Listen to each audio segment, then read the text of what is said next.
Hello hello hello, welcome back to only IAS channel. बात करेंगे important locations जो बहुत फ्रीक्वेंटली न्यूज़ में रही हैं उनके बारे में।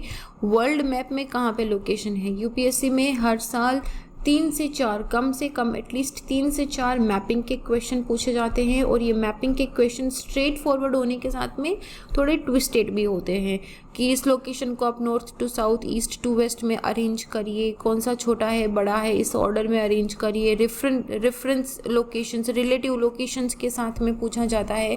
तो जब हम मैपिंग की प्रैक्टिस करते हैं या आप एटलस के अंदर जब मैप देखते भी हो तो हमेशा एक रिलेटिव लोकेशन लेके देखा करो। जैसे कि इंडिया के अंदर आप ट्रॉपिक ऑफ कैंसर को लेके देख सकते हो, हमारी जो आईएसटी है उस लाइन से कितना दूर है। कोई एक सेंट्रल लाइन दिल्ली से खींच लीजिए, उससे कितना दूर है, कौन सी ज़्यादा नदन है, सदन है, ईस्टर्न या वेस्टर्न है। हमेशा इस तरीके से एग्जैक्टली आपको याद नहीं रहेगा, एग्जैक्टली किसी को याद नहीं रहता है, लेकिन आपको एक फेंट आइडिया मिल जाता है। तो जब आप ऑप्शंस देखते हो तो वो ऑप्शंस में आपको सबकॉन्शियसली ट्विक करता है कि हाँ नहीं मैंने देखा था बेंगलोर इस तरफ था, हैदराबाद यहाँ पे था। तो वो जो एलिमिनेशन टेक्निक में हेल्प आता है, प्लस यूपीएससी के जो ऐसे ट्रिकी क्वेश्चंस होते हैं जो हर कोई सॉल्व नहीं कर पाता है, उसमें आपको बहुत हेल्प मिलती है। तो आज के वीडियो के अंदर हम क्विकली देखेंगे कि कौन कौन सी इंटरनेशनल इंपॉर्टेंट लोकेशंस हमारी है। उसमें सबसे पहले इजिप्ट का पिरामिड है जोसेर। जोसेर जो है इसे 14 साल के बाद में रिस्टोर करा गया है। ये पहला पिरामिड एवर बिल्ट है और ये यूनेस्को की वर्ल्ड हेरिटेज साइट है। ये इस तरीके का दिखता है, 14 सालों के बाद इसको रिस्टोरेशन के बाद वापस ओपन करा गया है। तो इसका जो लोकेशन है वो नाइल रिवर के पास में है। यहाँ पे आप देख सकते हो वर्ल्ड मैप के अंदर नॉर्थ अफ्रीका में बिल्कुल नाइल रिवर जब मेडिटेरेनियन सी के अंदर फॉल होती है तो उससे थोड़ा पहले ही कायरो है इजिप्ट की कैपिटल, उसके पास में है हमारा पिरामिड ऑफ जोसेर। अगला हमारा है दान्यूब ओडेर एल्बे कनाल, DOE कनाल। DOE कनाल क्या है? ये 3 सी को लिंक कर रही है, Black Sea, North Sea and Baltic Sea को। इसमें क्या होगा, दान्यूब ओडेर एंड एल्बे जो रिवर है, आप यहाँ पे मैप में देखिए, मैं आपको मैप में दिखाना चाह रही हूँ। ये 3 देखिए, ये दिस एंड दिस, इन तीनों के बीच में स्पेस है। तो यहाँ पे इस तरीके से ये जो दिख रहा है ब्लैक लाइन यहाँ पे DOE, इस तरीके से एक कनाल बनाई जाएगी जो दान्यूब ओडर एंड एल्बे कनाल को हमारी लिंक करेगी। तो इन तीनों के लिंक होने से क्या होगा कि ये जो ब्लैक सी है ये हमारा नॉर्थ एंड बाल्टिक सी, इन दोनों के साथ यहाँ देखिए बाल्टिक एंड नॉर्थ सी, इन दोनों को लिंक हो जाएगा। मतलब इस रिवर के थ्रू आप नेविगेट कर सकते हो इधर नॉर्थ में या फिर बाल्टिक सी के अंदर। तो ये जो नेविगेशन है ये यहाँ पे काफ़ी हेल्पफुल रहेगा। आप देख सकते हैं यहाँ पे मैप में ब्लैक सी कहाँ पे है, यहाँ पे है, ठीक है। और हमारा नॉर्थ सी ये रहा, बाल्टिक सी ये रहा। तो इस तरीके से ये दोनों सी को लिंक करेगी हमारी DOE कनाल। क्योंकि बात कर रहे हैं वाटर बॉडीज़ की, यूरोप में एक बार वाटर बॉडीज़ देख लीजिए आप। इन वाटर बॉडीज़ को फिर से मैं बोलूँगी रेफरेंस के हिसाब से देखना है। आप पूछोगे सारी याद करनी है, याद कर लो तो अच्छी बात है, नहीं कर पाओ तो at least 5-6 bar in water bodies को देखना है ताकि आपके दिमाग में फिट हो जाए कि सी ऑफ अजोव इस तरफ है और जो बेलारिक सी है वो यहाँ पे है। मतलब like you get a reference idea. तो ऐसे के अंदर इंपॉर्टेंट देखेंगे। बेरेंट सी जो है वो नदर्न मोस्ट सी के अंदर है। यहाँ पे सिर्फ यूरोपियन की बात कर रही हूँ मैं, यहाँ पे मेडिटेरेनियन है वो बिल्कुल सदर्न साइड के अंदर है। सी वाइट सी बिल्कुल यहाँ पे है। वाइट सी को नॉर्थ सी से कंफ्यूज नहीं करना है, वाइट सी ऊपर है यहाँ पे रशिया में। एंड यहाँ पे हमारा नॉर्वेजियन सी है और ये हमारा नॉर्थ सी है जो हमारी ये नॉर्डिक कंट्रीज़ और हमारा जो यूके है इन दोनों के बीच में फॉल होता है। और यहाँ पे हमारा बाल्टिक सी है। इस बाल्टिक सी में काफ़ी सारे गल्फ़ हैं छोटे छोटे, जैसे गल्फ़ ऑफ बोथनिया है, यहाँ पे गल्फ़ ऑफ फिनलैंड हो गया, गल्फ़ ऑफ रीगा हो गया है। तो यहाँ पे कट्टे घाट और साकेग्रिक एक यहाँ पे 2 छोटे, एक गल्फ और एक बे हैं। अगर आपको याद रहे तो वेल एंड गुड। बाकी ये हमने लास्ट बार जो मैपिंग करा था उसके अंदर भी हमने करा था। तो लाइक मैपिंग इतना ज़्यादा चेंज नहीं होता है। तो आप एक बार लास्ट ईयर के ओनली आईएएस पे जो मैप्स है एक बार उनको फटाफट से रिवाइज कर लेना ज़्यादा टाइम लगेगा नहीं उसमें, लेकिन वो आपको काफ़ी हेल्प कर सकता है आंसर सॉल्व करने के लिए, क्योंकि उसमें कुछ लोकेशन से हमने थोड़ा डिफरेंटली भी करा है, तो वो आपको एक अच्छा आइडिया दे देगा। Okay, coming to here, strait of Dover है जो इंग्लिश चैनल और नॉर्थ सी को लिंक करती है, इसको हमने लास्ट लेक्चर में भी पढ़ा था। यहाँ पे हमारा आयरिश सी है और यहाँ पे हमारा मेडिटेरेनियन सी को भी हमने बहुत अच्छी तरीके से पढ़ा था कि हमारा बेलारिक, लिगुरियन, टायरेनियन, आयोनियन, यहाँ पे Adriatic Sea, Aegean Sea of Crete है, सी ऑफ मरमारा है, यहाँ पे बॉस्फोरस स्ट्रेट है। तो ये सारे हमने पढ़ा था कि किस तरीके से सी ऑफ अजोव जो है ये बिल्कुल मेडिटेरेनियन सी तक लिंक होती है with these straits. Coming to the next, Renaissance dam. Renaissance dam जो है ये यूथोपिया के अंदर है, इसको मिलेनियम डैम भी बोला गया है। इसको ब्लू नाइल रिवर पे बनेगा। ये ब्लू नाइल रिवर जो है ये नाइल रिवर की एक ट्रिब्यूटरी है जो सूडान से लगभग 40 किलोमीटर दूर है। ये लोकेशन नहीं, ये इम्पॉर्टेंट नहीं है, इम्पॉर्टेंट ये है कि डैम कहाँ पे है। ये डैम है यूथोपिया के अंदर। कौन सी रिवर पे बनेगा? ब्लू नाइल रिवर पे। नाइल रिवर पे नहीं है, ये ब्लू नाइल रिवर पे है। और इस डैम को लेके यूथोपिया इजिप्ट के अंदर डिस्प्यूट चल रहा है। सूडान जो है वो बीच में फंस गया है, सूडान को समझ में नहीं आ रहा कि मैं किधर बोलूँ। मैं आपको एक बताऊंगी कि क्यों इनके दोनों में डिस्प्यूट चल रहा है। ये है वो हमारा डैम। तो ये जो डैम है जिसे हम ग्रैंड यूथोपियन रेनेसा या GERD डैम, ग्रैंड डैम भी बोलते हैं, ये ग्रैंड यूथोपियन रेनेसा डैम जो है, आप लोकेशन देखना, ये यूथोपिया है, यहाँ से ब्लू नाइल रिवर निकलती है, यहाँ पे नाइल रिवर के साथ मिलती है और फिर ये इजिप्ट से होती हुई मेडिटेरेनियन सी में जाती है। नाउ नाइल रिवर पे ये जो डैम बन रहा है ग्रैंड यूथोपियन, आप अभी देखो कि ये साउथ सूडान है यहाँ पे, ठीक है, ये सूडान है। सूडान की बात करें हम पर्टिकुलरली, सूडान को इतना इशू नहीं है, लेकिन इजिप्ट जो है ये इस डैम पे बहुत बड़ा डिस्प्यूट कर रहा है, ये कहते हुए कि आप यहाँ पे पानी रोक लोगे तो मेरा यहाँ पे जो डैम है और जो मेरी पूरी इकोनॉमी, मेरी पूरी की पूरी कंट्री, जो 90% ऑफ पॉपुलेशन मेरी नाइल रिवर के आसपास में बसी हुई है, उसका वॉल्यूम कम हो जाएगा। क्योंकि ये जो डैम बन रहा है ग्रैंड यूथोपियन रेनेसा डैम, ये one of the largest dam of the world के अंदर होगा। आई थिंक 7th पोजीशन होगा इसका लार्जेस्ट के अंदर। अफ्रीका के अंदर वन ऑफ द लार्जेस्ट होगा। ये बहुत ज़्यादा इलेक्ट्रिसिटी प्रोड्यूस करेगा और यूथोपिया जो है उसको पावर मिल जाएगा कि ब्लू नाइल के पानी को कंट्रोल कर सकता है। और ये नाइल रिवर की एक बहुत ही मेजर ट्रिब्यूटरी है। तो चीज़ें क्या याद रखनी है हमको कि रेनेसा डैम कहाँ पे? यूथोपिया के अंदर। लोकेशन क्या है? ब्लू नाइल में, यहाँ पे इसकी लोकेशन है।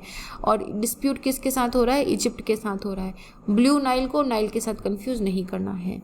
नेक्स्ट है वनीला आइलैंड। वनीला आइलैंड जो है ये कोई एक आइलैंड नहीं है, वनीला आइलैंड्स है। इसका मतलब है कि ये एक ग्रुप ऑफ आइलैंड है। 2010 के अंदर इसको फाउंड करा गया था कॉपरेशन के थ्रू।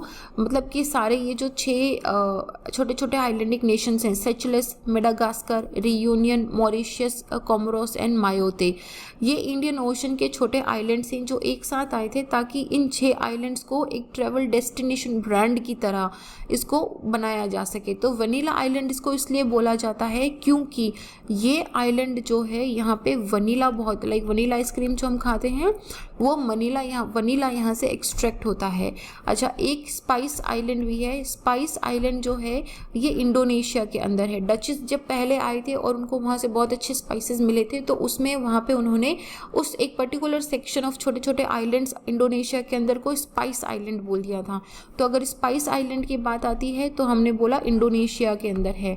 वनीला आइलैंड जो है वो इंडियन ओशन के अंदर 6 आइलैंड्स हैं, Seychelles, Madagascar, Comoros, Mayotte, Mauritius and Reunion. हमको इनको याद रखना है। इंडियन नेवी ने यहाँ पे ऑपरेशन वनीला बनाया था, तो ये ध्यान रखना, ऑपरेशन वनीला किसी एग्रीकल्चर से रिलेटेड नहीं है, किसी हॉर्टिकल्चर से रिलेटेड नहीं है, बल्कि ऑपरेशन वनीला इंडियन नेवी का एक INS हमारा इरावत था, उसका एक मिशन भेजा था हमने कि मेडागास्कर में अभी जनवरी 2020 में जो बहुत बुरी तरीके से फ्लड आया था, उस फ्लड में रिलीफ भेजी गई थी हमारे इसके द्वारा, जो हमारे सागर मिशन के विजन के अंडर फुलफिल हुई थी। तो ये आप लोकेशन देख सकते हो यहाँ पे वनीला आइलैंड की, Seychelles, Mauritius, Reunion, Madagascar, Mayotte and Comoros. ये जो 6 ग्रुप ऑफ आइलैंड है इनको हम वनीला आइलैंड बोला जाता है। और इनका रीज़न क्या था, क्यों ये ग्रुपिंग हुई है? ये किसी और रीज़न से नहीं बल्कि टूरिज्म को प्रमोट करने के लिए यहाँ पे ये बनाया गया था। ठीक है, ओके। तो ये मेडागास्कर की लोकेशन है यहाँ पे, और इस तरीके से ये लोकेशन आप देख सकते हो कि मेडागास्कर के वेस्टर्न साइड में कोमोरोस एंड मायोते हैं, और ईस्टर्न साइड के अंदर यहाँ पे ऊपर सेचेल्स, मॉरिशस, रियूनियन है। नेक्स्ट है सेमोर आइलैंड। सेमोर आइलैंड जो है ये अंटार्कटिका के अंदर है। ये पहली बार अंटार्कटिका में 20 डिग्री से ज़्यादा टेम्परेचर इंक्रीज़ हो गया है, और ये जो टेम्परेचर 20.75 डिग्री सेल्सियस का टेम्परेचर जो इस छोटे से आइलैंड पे रिकॉर्ड करा गया है, ये बहुत ही ज़्यादा डेंजरस बताया गया है, क्योंकि एक यहाँ पे मॉनिटरिंग स्टेशन है सेमोर आइलैंड पे। और सेमोर आइलैंड, आपको अपना बस इतना ध्यान रखना है कि सेमोर आइलैंड कहाँ पे है, अंटार्कटिका के अंदर। तो कौन से में हुआ, ये अंटार्कटिका ओशन में।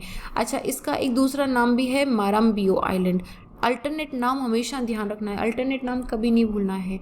सेमोर आइलैंड भी पूछा जा सकता है आपसे, तो ये तो आप बोलोगे कि मैम ने बताया था सेमोर, मुझे याद रह गया कि सेमोर जो है वो अंटार्कटिका के अंदर है, लेकिन यहाँ पे एक माराम्बियो आइलैंड भी है, और सेम नाम इसको, सेमोर को माराम्बिया भी बोलते हैं। यहाँ पे लगभग 16 छोटे बड़े आइलैंड्स हैं। अंटार्कटिक पेनिनसुला की एक ग्राम लैंड है, इस ग्राम लैंड का टिप पे यहाँ पे काफ़ी सारे आइलैंड्स हैं। आप देख सकते हो कि यहाँ पे ये जो दिख रहा है आपको छोटा सा लोकेशन, यहाँ पे काफ़ी सारी कंट्रीज़ के मिलिट्री बेस भी हैं, और यहीं पे अंटार्कटिका का सबसे hottest temperature which is 20 degree for the first time ever यहाँ पे रिकॉर्ड करा गया था। तो ये हमारा सेमोर आइलैंड या फिर माराम्बियो आइलैंड की बात हो गई। स्ट्रेट ऑफ हॉर्मुज हम ऑलरेडी देख चुके हैं, किसके बीच में है, Persian gulf and Gulf of Oman के बीच में स्ट्रेट ऑफ हॉर्मुज। ये रहा, ओमान और ईरान इन दोनों को मिलाती है। यहाँ पे छोटा सा मैंने बताया था कि ओमान है, पर्शियन गल्फ ऑफ और and Arabian Sea and Gulf of Oman, Arabian Sea तो यहाँ आ गया, ये है गल्फ ऑफ ओमान, ठीक है, इन दोनों को मिलाती है। और यहाँ पे कौन सी हमारी बाबल मंदब, बाबल मंदब किसको मिलाती है, रेड सी एंड एडन को, ठीक है, इन दोनों को मिलाती है हमारी बाबल मंदब। यूएई के बारे में एक छोटी सी है कि यहाँ पे इसको हमारी ये थोड़ा सा रेसिप्रोकेटिंग टेरिटरी का कॉन्सेप्ट समझ लो। बहुत ही सिंपल लैंग्वेज में समझाऊंगी कि हमारे union minister of law and justice ने यूएई, यूनाइटेड अरब एमिरेट्स को रेसिप्रोकेटिंग टेरिटरी जो है इसको बता दिया है। तो ये इसका क्या मतलब है, इसका मतलब ये हुआ कि यहाँ पे जो डेजिग्नेटेड कोर्ट्स हैं यूएई के अंदर, उनमें अगर कोई भी जजमेंट आता है तो उस जजमेंट की एक कॉपी हमारे डिस्ट्रिक्ट कोर्ट्स में दिखाई जा सकती है, और उस रूल को बताया जा सकता है कि ऐसा है। ओमान और सऊदी अरेबिया और उनके जो maritime border Persian gulf with कतार एंड ईरान भी है, ये बाकी इन्फॉर्मेशन हमारे जियोग्राफी के लिए इतनी इंपॉर्टेंट नहीं है। इंपॉर्टेंट बस ये एक टर्म है, दिस इज़ वेरी इंपॉर्टेंट, और ये जो है ये जुडिशरी के अंदर ज़्यादा इंपॉर्टेंट है, बाकी पॉलिटिकल इसका इतना इंपॉर्टेंस नहीं है। यहाँ पे इसके लोकेशन है, पर्शियन गल्फ के अंदर पूरा का पूरा फॉल होता है। यहाँ पे ये इंपॉर्टेंट है बहुत ज़्यादा, पेनिनसुला मुसानदम पेनिनसुला कहाँ पे है, दिस पेनिनसुला यू सी, लिख लो इसको कहीं पे नोटबुक में। मुसानदम छोटा सा है लेकिन भूल जाओगे, क्योंकि ये एरिया काफ़ी न्यूज़ में रहा है अभी इस तरह का, जैसे कि जो सुएज कनाल पे हमारा एक शिप भी अटक गया था, तो उसी तरीके से ये एरिया, ये स्ट्रेट्स काफ़ी इंपॉर्टेंट है, चौक पॉइंट्स काफ़ी इंपॉर्टेंट है। इसी चौक पॉइंट पे एक मुसानदम पेनिनसुला है, इसको नोट डाउन कर लो, this is very very important यहाँ पे। ओके, अगला है हमारा अनक कराकाताओ। ये जो पेनिनसुला, ये सॉरी नॉट पेनिनसुला, ये एक वोल्केनिक आइलैंड है जो सुंडा स्ट्रेट पे है between Java and Sumatra island, Indonesia के अंदर। अनक काराकाताओ का मतलब होता है चाइल्ड ऑफ काराकाताओ। तो यहाँ पे आपको एक इमेज देखिए, इस तरीके से अगस्त 2018 में एक वोल्केनिक इरप्शन हुआ था, उसके बाद ये इतना बड़ा इरप्शन था कि ये खुद अपनी ही ज़मीन को नीचे सबसाइड कर दिया इसने। तो ये अभी बिल्कुल इस तरह का एक वोल्केनिक आइलैंड रह गया है, तो इसीलिए इसे बोलते हैं child of Krakatoa. This is an offspring of Krakatoa volcano, जिसका 1883 के अंदर एक मैसिव, इस इरप्शन की वजह से एक मैसिव सुनामी हुई थी, और इसकी जो ऐश थी ये ऑस्ट्रेलिया तक दूर जाके गिरी थी। इतना 1883 के अंदर इतना भयंकर ये इरप्शन हुआ था, और पूरा एक यहाँ पे पीरियड ऑफ ग्लोबल कूलिंग आ गया था इसकी वजह से। हालांकि रिसेंटली भी यहाँ पे वोल्केनिक इरप्शन है, ये एक एक्टिव वोल्केनो है, और इसके लोकेशन आप देखोगे तो यहाँ पे सुंडा स्ट्रेट पे है, सुमात्रा और जावा के बीच में। सुमात्रा और जावा जो है ये इंडोनेशिया के आइलैंड्स है। इंडोनेशिया आप देख सकते हो यहाँ पे लोकेशन, ये ब्राउन कलर वाला, यहाँ पे इंडोनेशिया काफ़ी छोटे आइलैंड से बना हुआ है। तो उसमें से 2 आइलैंड है, ये है सुमात्रा आइलैंड और ये है यहाँ पे जावा आइलैंड।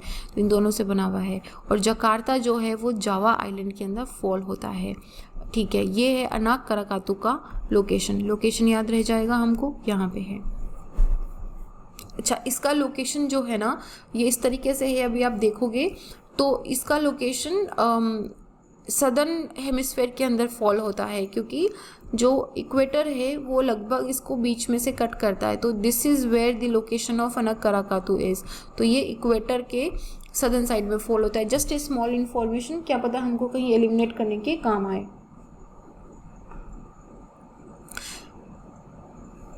तो यहीं पे एक इम्पॉर्टेंट लोकेशन और है माउंट शिनाबॉग। माउंट शिनाबॉग जो है ये भी एक वोल्केनिक माउंटेन है और यहीं पे एक लेक टोबा भी है। Lake Toba very important, Mount Sinabung simple question आ सकता है, where is Lake Toba located, या फिर आपको 3-4 लेक दे देंगे, बोलेंगे कि इनको मैच करो कौन सा सही नहीं है। तो अगर आपको पता है कि लेक टोबा जो है ये इंडोनेशिया के अंदर है, इंडोनेशिया में भी स्पेसिफिकली सुमात्रा के अंदर है ये, तो हमारा ये एक एलिमिनेट हो सकता है ऑप्शन। तो हम इसको ध्यान रखेंगे। ओके, माउंट शिनाबॉग के लिए भी सिमिलर तरीके से याद रखना है हमको, लोकेशन कहाँ पे है।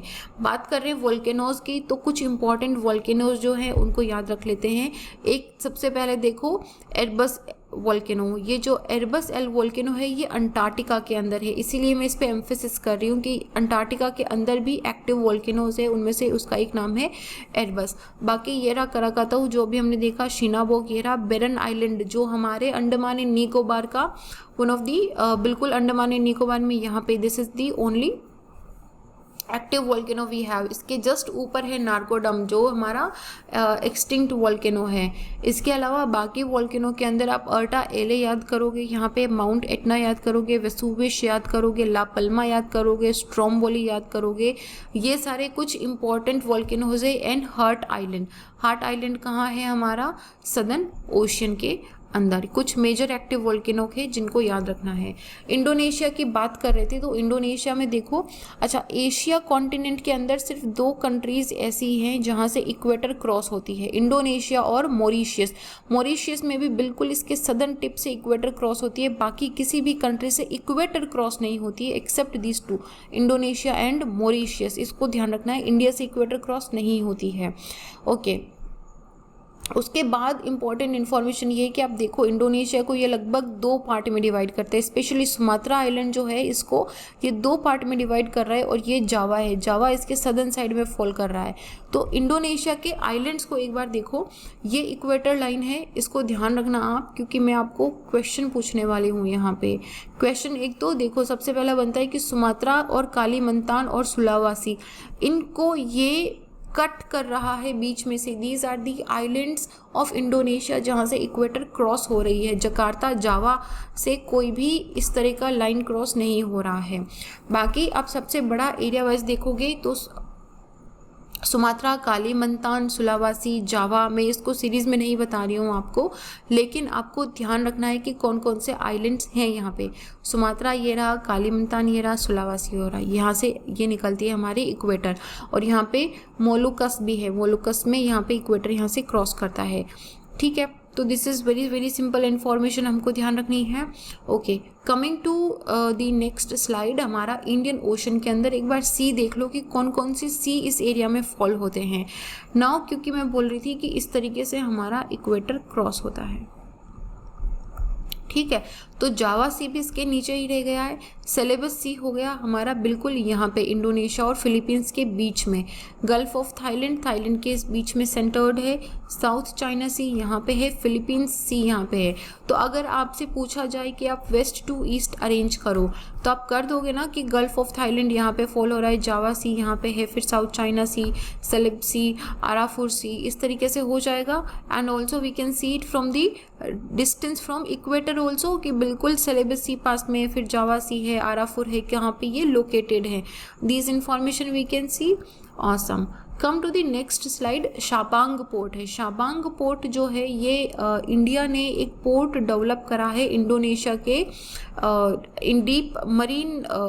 डीप सी पोर्ट डेवलप करा है इंडोनेशिया के शाबांग में, which is very close to the Andaman and Nicobar. ऐसा एक सवाल ऑलरेडी आ चुका है। यहाँ पे हमारा अंडमान एंड निकोबार है, इसके बिल्कुल पास में यहाँ पे आपको दिखेगा शाबांग। एक मिनट, यहाँ देखो, ये देखो यहाँ पे है शाबांग और ये हमारा अंडमान सी है यहाँ पे, ठीक है। तो very very close to the Andaman and Nicobar हमारा ये एक बहुत ही strategic port, Sabang port India ने डेवलप करा है। कहाँ पे? इंडोनेशिया में। ये शाबांग पोर्ट जो है एक स्ट्रेटेजिक पार्टनर बनाएगा इंडोनेशिया में, और ये एक हमारा इंडिया का ऑफिशियल डॉक्यूमेंट था जिसमें 4 डिफरेंट लेकिन इंटर रिलेटेड टेक्स्ट दिए गए थे कि दोनों कंट्रीज एक दूसरे के साथ मैरीटाइम विजन को शेयर करती है, bilateral comprehensive strategy and joint effort development में पोर्ट के अंदर। तो ये इम्पॉर्टेंट हमको ज्योग्राफी के पॉइंट से यही रखना है कि शाबांग पोर्ट कहाँ पे है। शाबांग पोर्ट के साथ स्ट्रैटेजिक लोकेशन इसलिए क्योंकि ये बहुत सारे जो मैरीटाइम हमारी सी लाइन्स ऑफ कम्युनिकेशंस हैं उन पे यहाँ पे फॉल होता है, क्योंकि यहाँ पे हमारा स्ट्रेट ऑफ मलक्का है। तो स्ट्रेट ऑफ मलक्का के लिए जो शिपमेंट जाते हैं वो इसी एरिया से जाते हैं। So strategically it is very important to us. Next है Great Barrier Reef. Great Barrier Reef जो है 2020 में मैसिव ब्लीचिंग हुआ था, और ये इतना बड़ा ब्लीचिंग था कि 1998 के बाद पहली बार ऐसा ब्लीचिंग देखा गया, और ये कहा गया है कि ये शायद रिकवर पूरी तरीके से कभी नहीं होगा। ग्रेट बैरियर रीफ पता है हमको कि वर्ल्ड का लार्जेस्ट कोरल लीफ इकोसिस्टम है ऑस्ट्रेलिया के अंदर, ईस्टर्न ऑस्ट्रेलिया के अंदर, और ये 3rd मेजर ब्लीचिंग सिस्टम था। ये ऐसा है कि इसको आप यहाँ पे ये लोकेटेड है, ये देखो ये ग्रेट बैरियर रीफ की लोकेशन है। लोकेशन के साथ ये ध्यान रखना है कि ये इस तरीके से ये इसका स्पेस से लिया हुआ फोटो ये दिख रहा है आपको, this is the Great Barrier Reef. It looks amazing. This is one of the natural thing जो आपको स्पेस में, जो इंटरनेशनल स्पेस स्टेशन है वहाँ से ये दिख जाती है। तो यहाँ पे ये ग्रेट बैरियर रीफ लोकेटेड है। क्योंकि हम बात कर रहे हैं ऑस्ट्रेलिया की, एक बार फटाफट से ऑस्ट्रेलिया का फिजिकल मैप देख लो। ऑस्ट्रेलिया के फिजिकल मैप में आप सबसे पहले ये देखो कि जो ट्रॉपिक ऑफ कैंसर है वो यहाँ से ऑस्ट्रेलिया के ऑलमोस्ट सेंटर से निकलती है। Now this is very important to see. इस लाइन को मैंने थोड़ा टेढ़ा मेढ़ा कर दिया है, बट सी कहाँ कहाँ से ये क्रॉस हो रही है। एक तो ये ऑस्ट्रेलिया को 2 इक्वल पार्ट में डिवाइड कर रही है। ग्रेट बैरियर रीफ जो है इसको क्रॉस नहीं कर रही है, ग्रेट बैरियर रीफ इसके ऊपर में रह गया है। यहाँ पे इम्पॉर्टेंट माउंटेन है, एक तो ग्रेट डिवाइडिंग रेंज है। ग्रेट डिवाइडिंग रेंज का सिंपल क्वेश्चन आ सकता है, कहाँ पे है? ऑस्ट्रेलिया में। और यहाँ से ट्रॉपिक ऑफ कैप्रिकॉर्न जो है, मैंने कैंसर तो नहीं बोल दिया था, ओके, ट्रॉपिक ऑफ कैप्रिकॉर्न जो है ये इसको सेंटर में से कट करती है। फिर हमारे यहाँ पर डेजर्ट देखो कौन कौन से डेजर्ट हैं। Simpson Desert, Great Victoria Desert, Great Sandy Desert, ये इंपॉर्टेंट डेजर्ट है। उसके साथ में हमको यहाँ पे नुलाबर प्लेन्स मिलते हैं, वेरी वेरी इंपॉर्टेंट नुलाबर प्लेन्स। इसके साथ में ऑस्ट्रेलियन एल्प्स हैं यहाँ पे, और ये ग्रेट आर्टिशन बेसिन है यहाँ पे। तो ये अंडरग्राउंड वाटर का एक बहुत बड़ा रिसोर्स है। और बर्कले टेबल लैंड है, और यहाँ पे हमारी पीटरमैन रेंजेस भी है। ये इंपॉर्टेंट लोकेशन है ऑस्ट्रेलिया के फिजिकल मैप के अंदर। मैं फिर से रिवाइज करा रही हूँ। डेजर्ट देखो, Great Sandy Desert, Great Victoria Desert और सिम्पसन डेजर्ट। इसके साथ में ही 2 इंपॉर्टेंट रेंजेस हैं, ग्रेट डिवाइडिंग रेंज और पीटरमैन रेंज। प्लेन्स हैं यहाँ पे, जैसे कि हमारे प्रेरीज हैं उस तरीके से यहाँ पे नुलाम्बर प्लेन्स हैं। प्लेन्स के साथ में 2 इंपॉर्टेंट रिवर भी है यहाँ पे, डार्लिंग रिवर और मुरे रिवर। और लेक एरी नॉर्थ, जैसे कि लेक टोबा हमने करा था वैसे ही लेक एरी नॉर्थ कहाँ पे है? हमारी ऑस्ट्रेलिया में। देखो इसी तरीके छोटे छोटे क्वेश्चंस आते हैं जहाँ पे कन्फ्यूजन क्रिएट होता है। ग्रेट ऑस्ट्रेलियन बाइट है यहाँ पे, एक बिल्कुल स्ट्रेट यहाँ पे वाइट एरिया दिखता है, ये से बाइट बोलते हैं यहाँ पे। तो ये हमारा यहाँ पे फॉल करता है। कंगारू आइलैंड यहाँ पे फॉल करता है। एक बास स्ट्रेट है जो तस्मानिया आइलैंड को ऑस्ट्रेलिया मेनलैंड से सेपरेट करता है या कनेक्ट करता है बोल सकते हैं। तो ये बास स्ट्रेट ध्यान रखना है कि कहाँ पे है। बास स्ट्रेट कहाँ पे है? ऑस्ट्रेलिया के अंदर। किसको? ऑस्ट्रेलिया मेनलैंड को तस्मानिया आइलैंड से ये कनेक्ट करता है, राइट। इसके साथ ही कोरल सी आइलैंड तो हमको पता ही, गल्फ ऑफ कारपेंटेरिया जो है ये यहाँ पे इसके बिल्कुल ये जो सींग टाइप यू शेप इसने बना रखी है यहाँ पे है। आराफुरा सी हमने देखा था ऊपर, इंडोनेशिया है हमारा, और यहाँ पे एशमोर आइलैंड और कार्टेरिया आइलैंड है। इतना डिटेल में नहीं भी याद रखोगे तो चलेगा, लेकिन ये इसके फिजिकल फीचर हमको याद रखने हैं। तो एक वर्ल्ड मैपिंग का पोर्शन यहीं पे फिनिश करते हैं। वर्ल्ड मैप का एक और लेक्चर बचेगा जो आपको अगला वाला लेक्चर देखना होगा। एंड ऑल्सो इसके साथ में थोड़ा बहुत आप रिवाइज भी करते रहिए, क्योंकि मैपिंग एक बार में नहीं होता है। आई एम ट्राइंग कि इसको पूरा कर ले हम जल्दी से जल्दी। एंड ऑल्सो आपको अगर कोई पर्टिकुलर स्पेसिफिक मैप देखना है तो भी आप मुझे मैसेज कर सकते हो। आप कॉमेंट सेक्शन में एक्चुअली लिख दीजिए तो हम उसे नोट डाउन कर लेंगे कि अगर आपको किसी पर्टिकुलर एरिया पे मैपिंग करनी है तो। And also if you have some suggestions please give your suggestions in the comment section also. So prepare well, take care of yourself, save yourself from corona। हमेशा मास्क पहनो, sanitise करो, social distancing रखो। कहने में बहुत छोटी और अभी तो लगता है कि क्या रिपीटेटिव चीज़ें हो गई है, लेकिन यही है जिनसे हमारा बचाव हो सकता है।